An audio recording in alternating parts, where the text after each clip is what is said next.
جس کا مطلب ہے کہ امید، ہوپ از اسٹل دیئر. اور آپ کم کو زیادہ سمجھیں. میں آپ کو یہ فی الحال بتا دوں کہ اس ٹائم پر دوسرا جو راؤنڈ آف مذاکرات ہونا ہے وہ بھی پاکستان پر ہونا ہے، اور ہو سکتا ہے کہ وہ جو راؤنڈ ہے وہ فیصلہ کن ہو. تو میں اس لیے آپ کو بتا رہی ہوں کہ اگلے 48 گھنٹے بہت زیادہ اہم ہیں.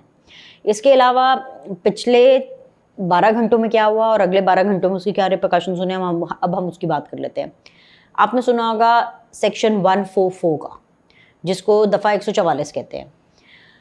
راولپنڈی اسلام آباد کے اندر، ٹوئن سٹی کے اندر وہ دفعہ 144 نافذ کی گئی ہے. یہ ایک حکومت کی حکمت عملی تھی، فیورٹ دن منگل کو مد نظر رکھتے ہوئے.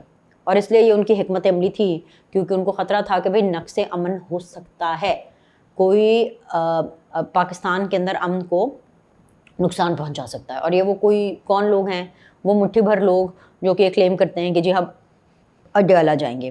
بانی پی ٹی آئی سے ملاقات کا دن میں نے آپ کو جیسے بتایا کہ منگل کو ہوتا ہے، اور پی ٹی آئی کی لیڈرشپ نے یہ پہلے سے اعلان کر رکھا تھا کہ جی سہیل آفریدی سمیت خیبر پختونخوا اسمبلی کے تمام 92 اراکین جو ہیں وہ نہ صرف اڈیالہ جیل پہنچیں گے بلکہ تب تک دھرنا دیں گے جب تک حکومت مجبور ہو کر عمران خان سے ملاقات کی اجازت نہیں دے دیتی، ایک.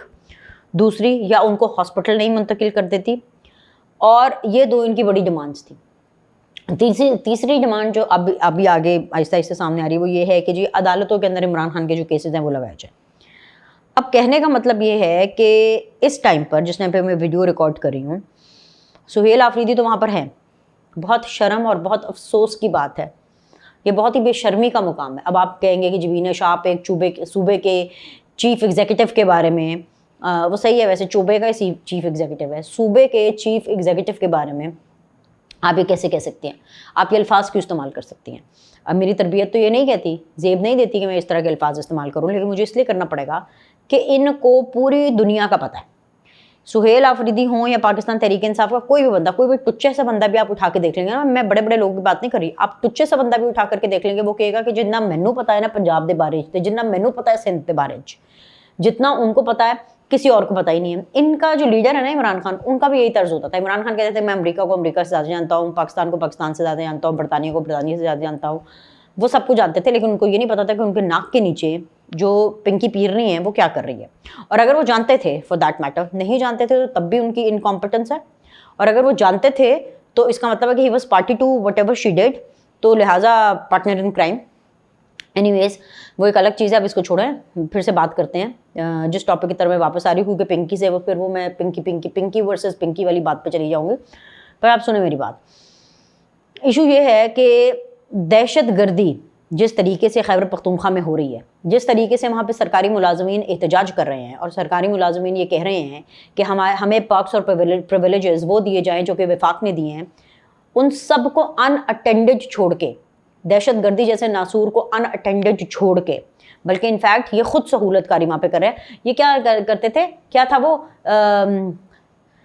یہ جو دہشت گردی ہے اس کے پیچھے پی ٹی آئی ہے. جی ہاں، یہ جو نعرہ لگاتے ہیں نا، یہ جو دہشت گردی اس کے پیچھے وردی ہے، وہ بکواس تھا، ایسا کچھ نہیں تھا. اصل حقیقت یہ ہے کہ یہ جو دہشت گردی ہے اس کے پیچھے پی ٹی آئی ہے، کیونکہ پی ٹی آئی ان کی سہولت کار ہے. خیبر پختونخوا کے اندر آپ دیکھیں سب کچھ چھوڑ چھاڑ کے آپ کے صوبے کے اندر انی مچی ہوئی ہے. آپ کے صوبے کے اندر ٹغے نام کی آپ کی پرفارمنس نہیں ہے، ٹغے کی آپ کی پرفارمنس نہیں ہے، رتی بھر آپ کی پرفارمنس نہیں ہے. لوگ آپ سے پریشان ہیں، سرکاری جو ملازمین ہیں وہ آپ سے پریشان ہیں، دہشت گردی عروج پر ہے، لوگوں کو اپنی جان کے لالے پڑے ہوئے ہیں، وہاں پہ فورسز کو اپنی جو ہے روزانہ کی بنیاد پر اپنے جو جوان ہیں وہ مارنے پڑتے ہیں. ایک وہاں پر ریسکیو 1122 کی سچویشن ہے، یعنی کہ ایک ایمرجنسی کی سچویشن ہے. لیکن یہ آدمی جس کا نام سہیل آفریدی ہے، یہ جی اڈیالہ آ کر کے بیٹھ گیا، ٹھیک ہے. 92 ارکان بھی نہیں آئے 30-35% ان کی اٹینڈنس ہے جو انہوں نے کلیم کیا تھا. پھر اگین وہ پی ٹی آئی کیا جو اپنی زبان سے مکر جائے. تو ان کو شرم آنی چاہیے، ان کو کوئی حیا کرنی چاہیے. وہ پھر خواجہ آصف صاحب کی بات آتی ہے، کوئی شرم ہوتی ہے، کوئی حیا ہوتی ہے، کوئی گریس ہوتی ہے. سمجھ رہے ہیں آپ کہ یہ حالات دیکھیں اپنے صوبے کے، اور ایسے ٹائم پر آگے اوپر سے جی سن لیں ہونا ہوانا ان سے کچھ ہے نہیں، اتنا دمخم ان میں ہے نہیں. اب تو وہ کیا دمخم سے یاد آیا، بڑا بولتے تھے نا ہم دمادم مست کلندر کر دیتے. اب تو وہ کلندر ہی نہیں رہے ان کے پاس جو دمادم مست کر سکتے تھے، ان کے پاس وہ کلندر ہی نہیں رہے. تو حالات ان کے کیا ہیں؟ حالات ان کے یہ ہے کہ بھائی حکومت نے جی دفعہ 144 لگوا دی ہے، تو اب دفعہ 144 لگی ہوئی ہے تو ہم انقلاب کیسے لے کر آئیں گے؟ او بھائی خدا کا واسطہ ان سے کوئی پوچھے کہ اگر یہ بڑی بڑی ہسٹریز کو پڑھیں، بڑی بڑی نیشنز کی ہسٹریز کو پڑھیں، تو کیا انقلاب کو، گرفتاریاں، انقلاب کو، دفعہ 144 کیا یہ روک سکتی ہیں؟ کوئی نہیں روک سکتی۔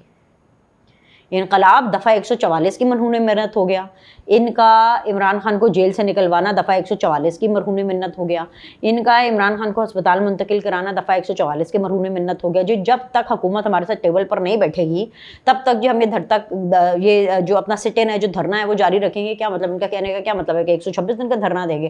او بھائی وہ سہولتیں اب میسر نہیں ہیں، وہ دن گئے جب خلیل میاں فاختہ اڑایا کرتے تھے۔ مجھے تو سمجھ نہیں آ رہی کہ ان لوگوں کو کیوں نہیں سمجھ آتی۔ کبھی کبھی مجھے لگتا ہے ان کو سب سمجھ آتی ہے، یہ جان بوجھ کے وہ جو ان کے چنو منو سے جو اتنوں سے جو ان کے فالوورز رہ گئے ہیں نا، ان کو یہ ٹرک کی بتی کے پیچھے لگاتے ہیں۔ تو میں نے کہا کہ جی میں آپ کو آج کا فیکٹ چیک دے دوں کہ ایسی کوئی صورتحال نہیں۔ حالت ان کی کیا ہے سن لے ذرا آرام سے۔ حکومت نے ایک بار پھر اپوزیشن کو مذاکرات کی دعوت دی ہے۔ اچھا، اب مذاکرات کی دعوت تو انہوں نے دی ہے حکومت نے، اب اس کی بھی ایک ریزن ہے، وہ اس لیے کیونکہ بال جو ہے وہ حکومتی کورٹ میں ہے، اور چیف الیکشن کمشنر اور الیکشن کمیشن کے دیگر ارکان کی تعیناتی کے لیے as per rule S O P وزیر اعظم اپوزیشن لیڈر کے ساتھ مشاورت کے لیے اپنی حکمت عملی اپناتے ہیں۔ اب اپوزیشن لیڈر کا سین یہ ہے کہ اپوزیشن لیڈر جو ہیں محمود خان رچکزئی صاحب، وہ پی ٹی آئی کی سوشل میڈیا بریگیڈ کی ٹرولنگ سے اتنا ڈرتے ہیں، اتنا ڈر گئے ہیں کہ اس سے بچنے کے لیے وزیر اعظم ہاؤس یا وزیر اعظم آفس جا کر ملنے سے وہ اجتناب کر رہے ہیں، اور جس سینیٹر رانا ثناء اللہ کی رہائش گاہ پر ملاقات کرنے کے لیے وہ تیار ہیں۔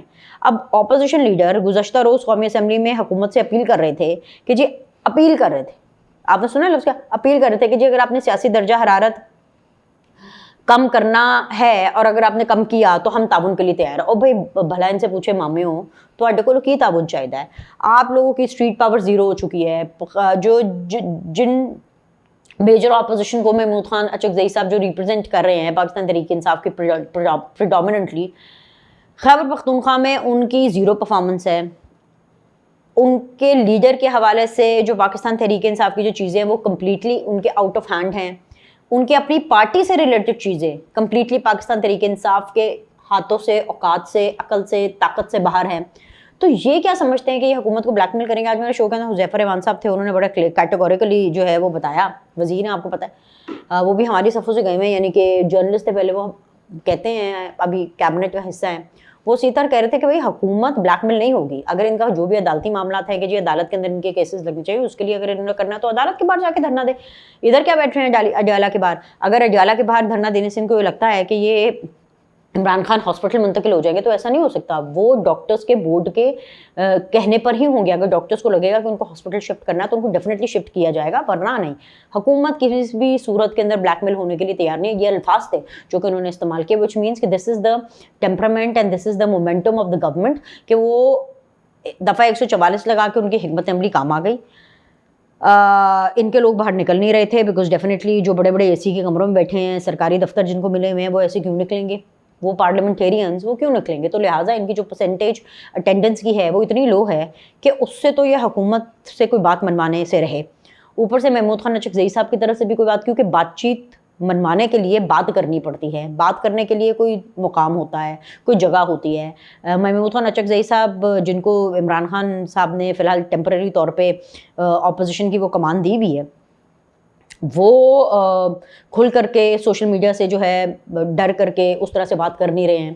تو مجھے بتائیں کہ پاکستان تحریک انصاف اتو سی بھی اگر اپنی بات منوا پائے نا تو آپ میرا نام بدل دیجیے گا۔ ابھی کے لیے اتنا ہی، لائک کریں، سبسکرائب کریں، آپ سے اگلی ویڈیو میں ملاقات کرتے ہیں۔